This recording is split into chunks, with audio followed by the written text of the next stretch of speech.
Яагаад зарим баян чинэлэг мөн эрүүл хүмүүс байнгын стресстэй байдаг хэрнэ зарим ядуу хүмүүс амар амгалан байдаг юм бол 1555 оны 10 дугаар сарын 16-нд Латимер болон Ридли нар өөрсдийн итгэл бишрлээсээ болж баганд хүлэгдэн шатсан байдаг учраас нэрсэн түүхэнд ичигдэн үлджээ. Ридлийг цаацлахын өмнөх орой нэгэн найз нь түүнийг тайвшруулахын тулд шүнжин түүний хажууд бай гэв. Ридли элдгээр татгалзаж бурхан хүсвэл би өнөө орой амьдралдаа хизээж байгаагүй шигэ нам гүн унтахаар төлөвлөж байна гэж хэлв. Редли дэлхий дээрх бүх зүйлээ тэрч байдгаа өөрийн амиа алдах гэж байхдаа хүртэл яаж тийм амар амгалан мэдэрч чадваа.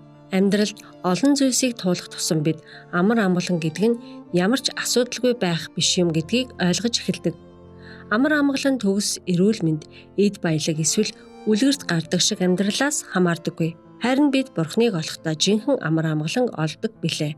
Паул Филиппой 4:6-аас 7-д юунд ч санаа бүү зов. Харин альва зүйл залбирлаараа болон гуйлтаараа талархалтайгаар хүсэлтэд Бурханд мэдүүл. Бүх оюун ухааныг давах Бурхны амар тайван нь та нарын сэтгэл санааг Христ Есүс дотор хамгаална гэж бичжээ. Та санхүүгийн амар амгалан хайж байна уу? Эхлээд эзнийг хай. Тэгвэл та тайван унтаж амархуулна. 11 болон амлалтын үргэлгүүдээр Бурханд үнэнч байх нь бид санхүүгийн амьдралаач түүний гарт өгөх хэмжээнд түүнд итгэдэг гэсэн үг юм. Тэрээр бидний ойлголтоос давсан гүн гүнзгий амар амгаланг бидэнд өгдөг.